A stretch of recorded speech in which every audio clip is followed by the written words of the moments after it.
The silence of the funeral lingered like the morning fog over the Wyoming Territory as Rebecca Anderson lowered her face into trembling hands.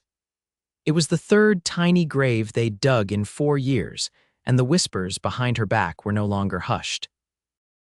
April 1875 had brought nothing but cruel spring winds and crueler words from the townsfolk of Clearwater Springs. "Poor Owen," Rebecca heard Mrs. Blackburn mutter to her circle of cronies. "That woman can't even give him a living child, 3 times now and nothing to show but crosses in the ground." Rebecca's shoulders stiffened, but she remained motionless beside the small wooden marker. She didn't need to turn around to know they were watching her, the barren wife of Owen Quinn, one of the most respected ranchers in the territory.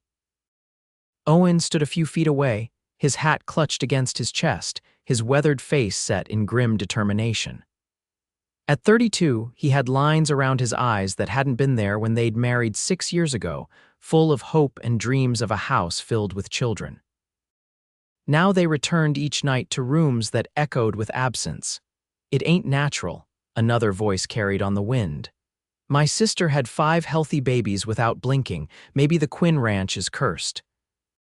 Rebecca felt her throat constrict, unable to swallow past the burning lump of grief and shame. She wanted to scream that she'd felt their baby boy kick inside her for months, that she'd sewn tiny clothes with loving stitches, that she'd done everything right this time. Instead, she remained silent, her 27 years feeling like 70. The pastor finished his brief words, and the small gathering of townsfolk began to disperse, many offering Owen condolences while giving Rebecca only pitying glances or avoiding her eyes altogether. "We should head back," Owen said quietly, placing his hand at the small of her back. His touch was gentle, but she could feel the tension radiating from him. The ride home was silent. Their ranch, the Double Q, sprawled across 200 acres of prime Wyoming grazing land. Usually, the sight of it filled Rebecca with pride. The sturdy log house Owen had built with his own hands, the barn and corrals where his prized horses grazed, the garden she'd coaxed from the unforgiving soil. Today, it felt like a monument to everything she couldn't provide.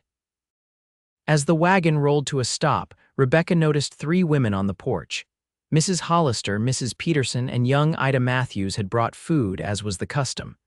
Rebecca's stomach clenched. Facing their sympathy or worse, their judgment seemed impossible. "I'll handle this," Owen said, helping her down from the wagon, but Rebecca squared her shoulders. "No, it's my place." The women greeted her with embraces and platitudes. "The Lord has his reasons," Mrs. Hollister said, patting Rebecca's arm. "My cousin lost 4 before she had her twins," Mrs. Peterson added, as if competing in a macabre contest. Ida, barely 19 and 7 months pregnant herself, simply looked terrified, one hand protectively cupping her swollen belly.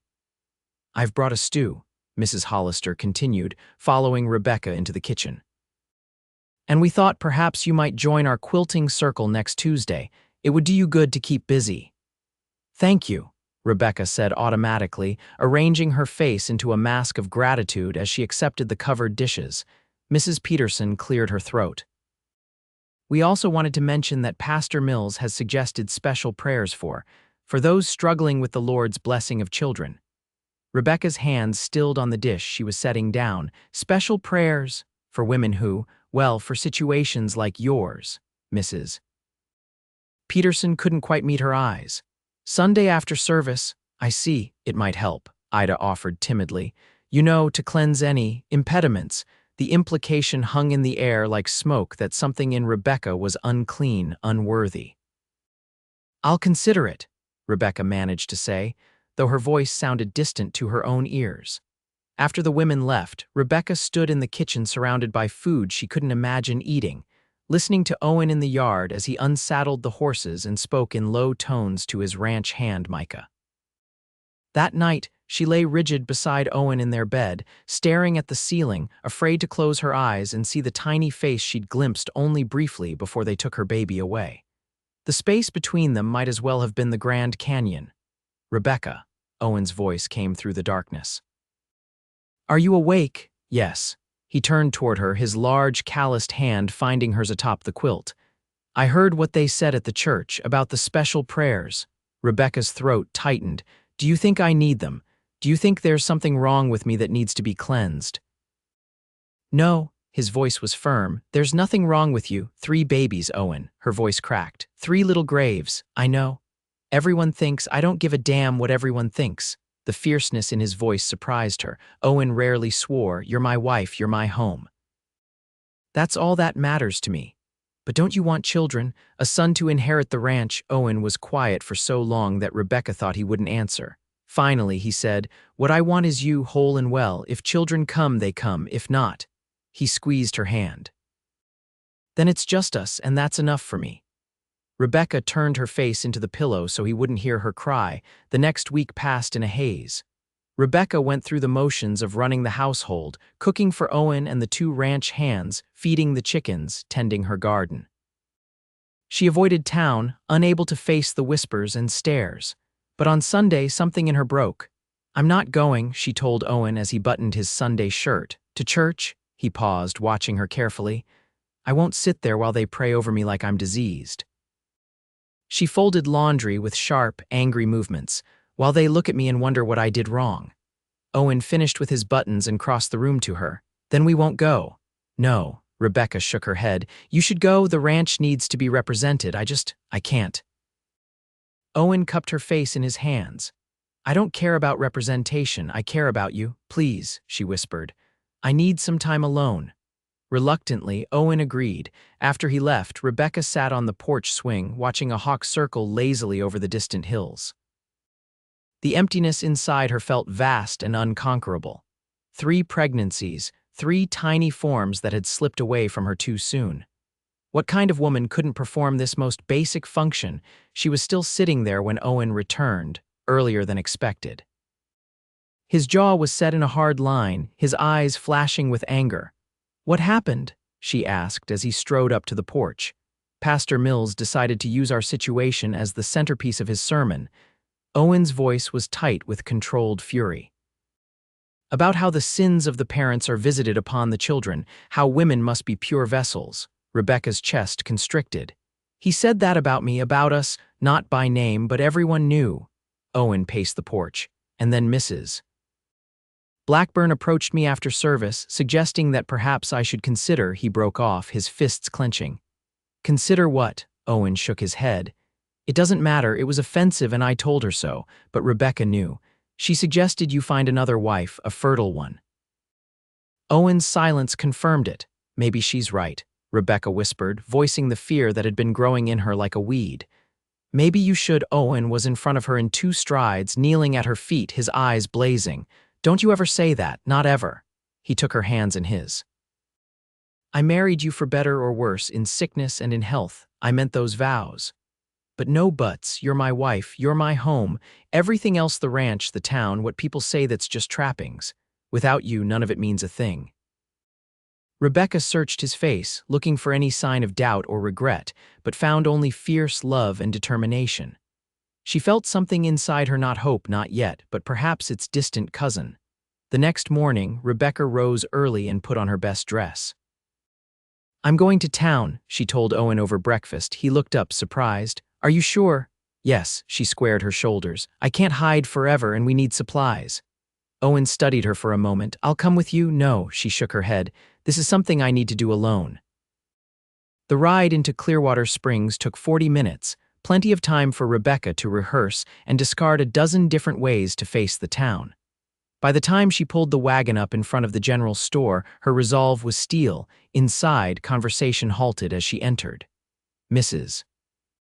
Peterson and Mrs. Blackburn were at the counter, and their eyes widened at the sight of Rebecca. "Good morning, Mrs. Quinn." Mr. Tanner, the shopkeeper, recovered first. "What can I help you with today?" "I need flour, coffee, sugar, and some fabric." Rebecca kept her voice steady, meeting his gaze directly.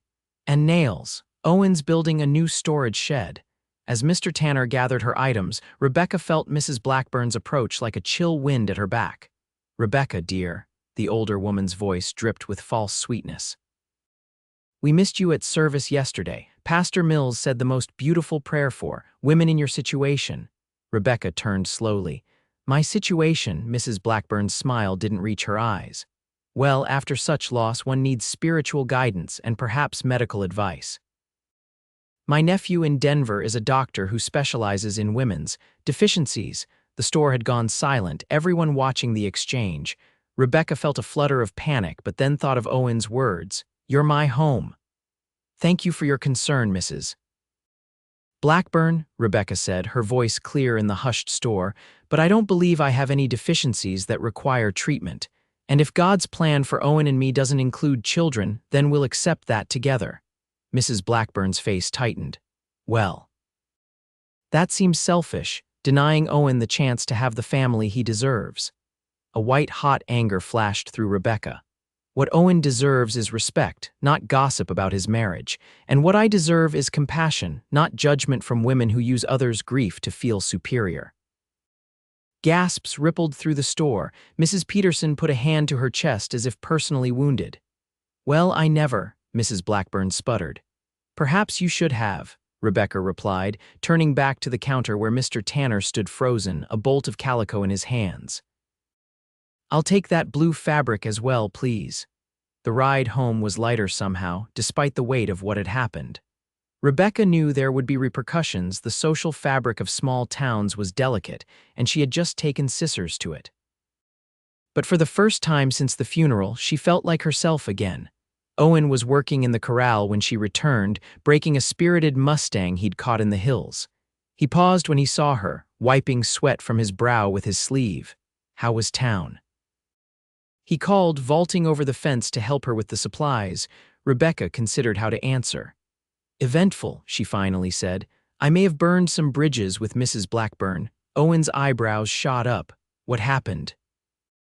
As Rebecca recounted the exchange, Owen's face transformed from concern to pride. When she finished, he threw back his head and laughed a real laugh, something she hadn't heard in months. "I wish I'd been there to see her face," he said, loading sacks of flour over his shoulder. "It was quite something," Rebecca admitted, finding herself smiling too. That night, for the first time since losing the baby, Owen reached for her in bed, his touch tentative, questioning. Rebecca hesitated only briefly before turning to him, finding solace in the familiar contours of his body, comfort in their shared breath and heartbeat. Afterward, nestled in the crook of his arm, Rebecca whispered, "What if we can never have children, Owen? What if all we ever have is each other?" Owen's fingers traced lazy patterns on her bare shoulder. "Then we'll have more love for each other than most people have in a lifetime. We'll spoil our nieces and nephews, and we'll build something that lasts beyond us. The ranch, yes, but more than that, a legacy of kindness. Of standing up for what's right even when it's hard." Rebecca thought about that, about the kind of mark they might leave on the world even without children to carry their name. It wasn't what she dreamed of as a young bride, but there was honor in it, purpose. Summer came to Wyoming, bringing long golden days and brief, violent thunderstorms that nourished the parched land. The double Q thrived under Owen's careful management. He'd become known for his skill with difficult horses, and people brought them from as far as Cheyenne for his training. Rebecca threw herself into making their house truly a home, sewing new curtains from the blue calico she'd bought in town, planting a wildflower garden beside the porch. She avoided town when possible, sending Micah or the other ranch hand, young Jamie, for supplies. But Clearwater Springs was too small for complete avoidance. In late July, Rebecca had no choice but to attend the wedding of the mayor's daughter. The entire territory was invited, and Owen was doing business with the mayor, selling him 2 trained horses for his new son-in-law. "We don't have to stay long," Owen assured her as they dressed for the event. He looked handsome in his good suit, his dark hair slicked back, his beard neatly trimmed. "It'll be fine," Rebecca said with more confidence than she felt, smoothing the skirts of her best dress, a deep green that brought out the gold flecks in her eyes. The wedding was held in the town square, chairs arranged in rows facing a flower-adorned arch. Rebecca kept her head high as she and Owen made their way to seats near the back. She felt the stares, heard the whispers, but refused to shrink from them. The ceremony was lovely, the bride radiant in her white gown. But as the reception began, Rebecca found herself cornered by a group of women led by Mrs. Blackburn. "Rebecca," Mrs. Hollister said with exaggerated concern. "We've been so worried about you keeping to yourself all these months. It's not healthy to brood." "I'm not brooding," Rebecca replied evenly. "I've been busy with the ranch." "Well," Mrs. Blackburn sniffed, "busy avoiding the community, it seems. One might think you feel superior to our little town gatherings." Rebecca took a steadying breath. "Not at all. I've simply been focused on my home and husband." "Speaking of husbands," Mrs. Peterson chimed in, "mine mentioned that your Owen has been spending quite a bit of time with that Dawson widow lately, training her horses, he says." Rebecca kept her expression neutral despite the quick stab of hurt. The Dawson widow Sarah was younger than Rebecca, a pretty blonde whose husband had died in a mining accident the previous year. She had indeed brought several horses to Owen for training. "Yes, Owen works with many clients," Rebecca said, her tone cool. "That's our business." "Of course it is," Mrs. Blackburn's smile was sly. "Though one can't help but notice how Mrs. Dawson already has two healthy children, a boy and a girl, the perfect set." The implication hung in the air, sharp as a knife. Rebecca felt her composure crack, but before she could respond, a voice cut through the tension. "Ladies, I hope you're not monopolizing my wife." Owen appeared at Rebecca's side, his hand warm on her waist. "I promised her a dance and the music's starting." He whisked Rebecca away, leading her to the dance floor where other couples were already moving to the fiddle's tune. "Thank you," Rebecca murmured as he guided her through the steps. "I heard what they were saying," Owen's jaw tightened. "About Sarah Dawson, is there any truth to it?" Rebecca asked, hating the vulnerability in her voice. "Have you been spending time with her beyond the horse training?" Owen missed a step, looking genuinely shocked. "No, God, Rebecca, no. She brings her horses, I train them, she pays me, that's all." Relief washed through Rebecca, followed quickly by shame at having doubted him. "I'm sorry, it's just they made it sound, I know what they were trying to do." Owen cut her off, his eyes intense. "They were trying to plant seeds of doubt to separate us." His hand tightened on her waist. "But they don't know us, they don't know what we have." Rebecca leaned her head against his chest, no longer caring about the proper distance for a public dance.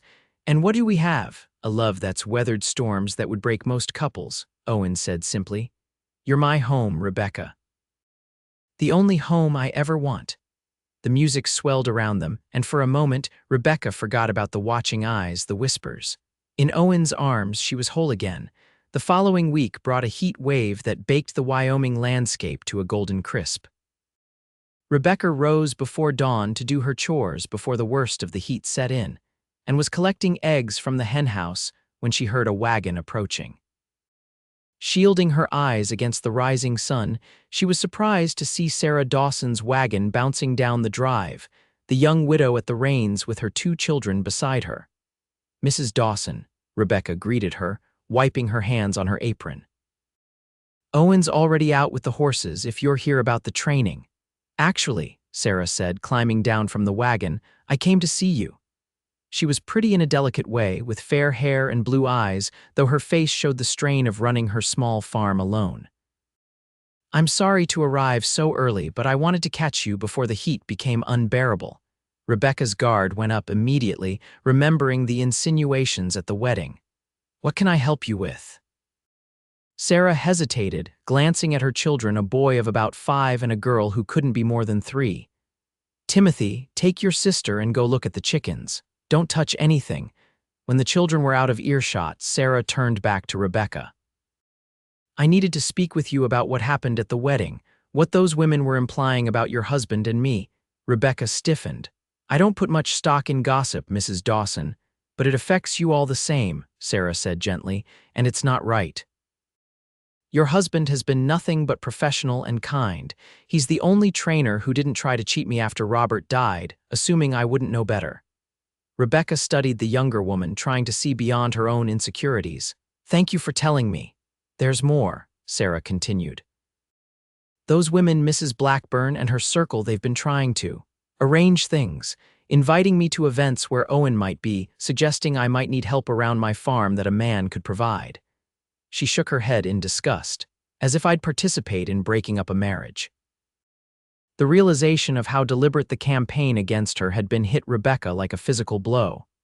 "Why would they do that?" Sarah's expression softened. Because some people can't stand to see others accept what life brings with grace, because it's easier to tear down than to admire strength. She glanced at her children, now chasing each other in circles. And because they're afraid. Afraid of what? Of a woman who defines herself beyond motherhood. It threatens everything they believe about our purpose.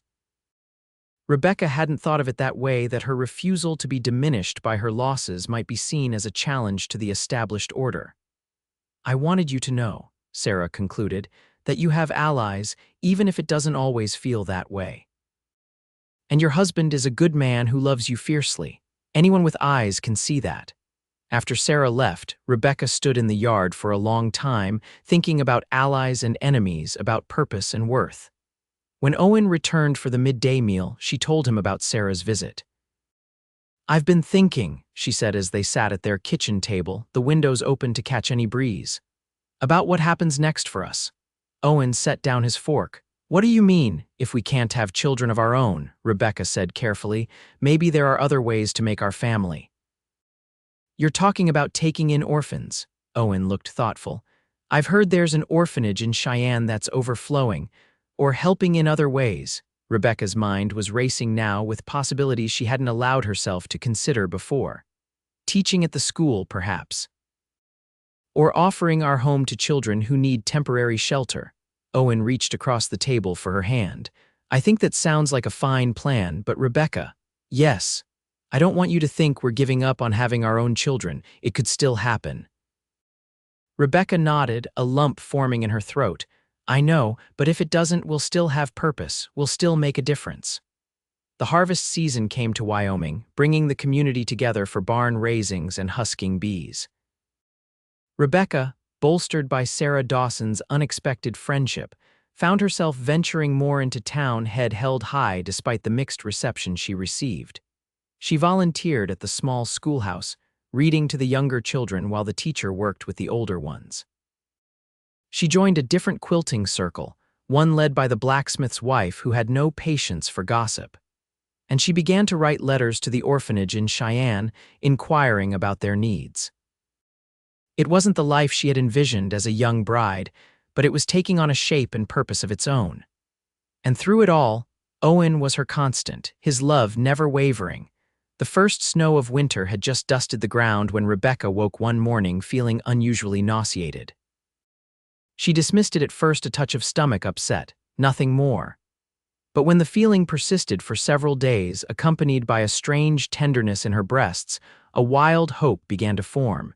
She said nothing to Owen, afraid to raise expectations only to crush them again.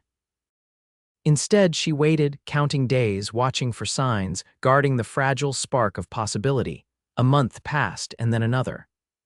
Rebecca's body began to change in familiar ways, but she held her silence, superstitiously afraid that speaking the news might somehow make it vanish. It was Owen who finally confronted her one evening as they sat by the fire. Rebecca, he said quietly, is there something you're not telling me? She looked up from her mending, caught off guard by the directness of his question. What do you mean? I mean, he said, setting aside his pipe, that you've been sick in the mornings, that your dresses are getting tighter, that you've stopped drinking coffee. Rebecca's hands trembled.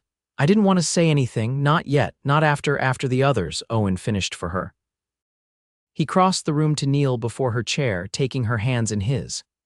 Are you with child, Rebecca? She nodded, tears spilling down her cheeks. About 3 months, I think, but Owen, I'm so afraid. What if, no what ifs, he said firmly. We'll face whatever comes together. But Rebecca, this time I feel it. This time will be different. How can you know that? She whispered. I don't know it, he admitted. I believe it, and in the meantime we take each day as it comes. As her pregnancy progressed into winter, and then early spring, Rebecca found herself the subject of renewed interest in Clearwater Springs. Some of it was genuinely kind. Sarah Dawson brought by a cradle her children had outgrown, and the blacksmith's wife organized a sewing circle to make baby clothes. But there were still the others, Mrs. Blackburn and her ilk, who watched Rebecca's growing belly with speculation in their eyes, waiting for tragedy to strike again. Don't pay them any mind, Owen would say whenever he caught Rebecca rubbing her stomach protectively after an encounter in town. They don't get a vote in our happiness. When Rebecca reached the 7th month, further than she'd gone with any previous pregnancy, Dr. Simmons suggested she stay close to home, avoiding the bumpy wagon rides into town and any unnecessary exertion. Owen became fiercely protective, hiring an extra hand so Rebecca wouldn't have to worry about household chores. "I'm not an invalid," she protested as he insisted on carrying a basket of laundry out to the line for her. "Humor me," he said, kissing her forehead. "Let me take care of you for once." Spring bloomed across the Wyoming Territory, painting the landscape with wildflowers and new grass. Rebecca's garden flourished under her careful tending, and her belly grew round and tight with new life. Each kick and roll of the baby inside her was a small miracle, each day without complications a victory. It was a warm May evening when the pains began, earlier than expected but not alarmingly so. Rebecca was in the kitchen kneading bread when the first contraction gripped her, strong enough to make her gasp and clutch the edge of the table. "Owen," she called, her voice tight with a mixture of fear and determination. He appeared in the doorway instantly, as if he'd been waiting for this moment for months. One look at her face told him everything. "It's time," she said, wincing as another pain wrapped around her middle. "But it's too soon." "It's still 3 weeks until babies come when they're ready," Owen said, already moving with purpose, helping her to their bedroom. "I'll send Jamie for Dr. Simmons." The labor was long and hard, stretching through the night and into the following day. Dr. Simmons arrived with his bag of instruments and stern instructions for Owen to wait outside, but Rebecca clutched her husband's hand with surprising strength. "He stays," she said through gritted teeth. "I need him." The doctor frowned but didn't argue, perhaps understanding that this birth carried the weight of 3 losses before it. Hour after painful hour passed, Rebecca fighting through each contraction with grim determination, Owen wiping her brow and murmuring encouragement. As the sun began to set on the 2nd day, her strength was flagging. "I can't," she sobbed after a particularly vicious pain. "Owen, I can't do this anymore." Owen leaned close, his forehead against hers. "Yes, you can. You're the strongest person I know, Rebecca Quinn, and you're not alone. I'm right here with you. We're going to bring our baby home together." Something in his words, or perhaps in the unwavering faith in his eyes, gave Rebecca a final reserve of strength. With a primal cry that seemed to come from the depths of her soul, she pushed one last time. And then, suddenly, a new cry filled the room, thin and outraged and perfectly, wonderfully alive. "A girl," Dr. Simmons announced, his professional demeanor cracking to reveal a broad smile. "A healthy baby girl." Owen's face was wet with tears as the doctor placed the squalling, red-faced infant on Rebecca's chest. "She's beautiful," he whispered, one finger gently tracing the curve of his daughter's cheek, "just like her mother." Rebecca couldn't speak, overwhelmed by the weight of the tiny life in her arms, by the miracle of her daughter's fluttering heartbeat against her own. After so much loss, so much grief, here was this perfect small person theirs to love, to protect, to raise. "What will you call her, Doctor?" Simmons asked as he packed away his instruments. Rebecca looked up at Owen, a question in her eyes.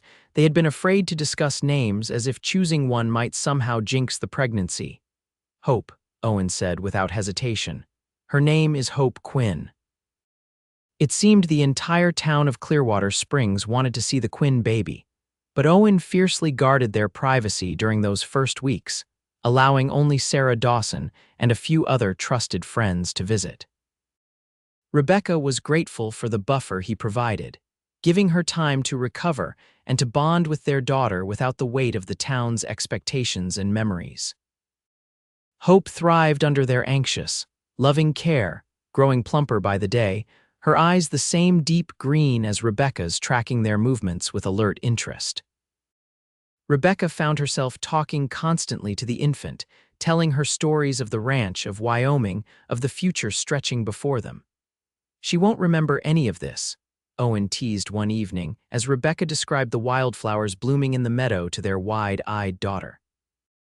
"Maybe not in her mind," Rebecca replied, "but in her heart. I want her to know from the very beginning how cherished she is, how long we waited for her." When Hope was 6 weeks old, Rebecca decided it was time to take her into town. "We can't hide forever," she told Owen. "And I want to hold my head high, show everyone our beautiful girl." Owen looked uncertain. "Are you sure Mrs. Blackburn and her crowd can say whatever they want?" Rebecca finished for him. "It doesn't change what we know, it doesn't change what we have." The following Sunday, the Quinn family attended church for the first time since Hope's birth. A hush fell over the congregation as they entered, Rebecca carrying the baby wrapped in the finest blanket she'd ever sewn, Owen beside her with his hand at the small of her back. They took seats near the front, ignoring the whispers and stares. Pastor Mills, perhaps regretting his earlier sermons, made a point of blessing the child during the service, his words kind if somewhat stiff. Afterward, they stood in the churchyard as what seemed like every woman in Clearwater Springs found an excuse to peek at baby Hope. Rebecca watched their faces, reading the genuine joy in some, the reluctant acknowledgement in others.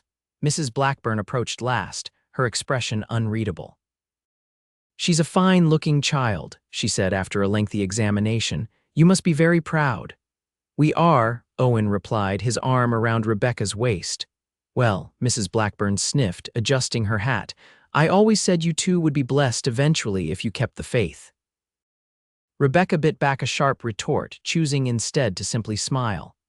"Thank you for your concern, Mrs. Blackburn. If you'll excuse us, it's time for Hope's feeding."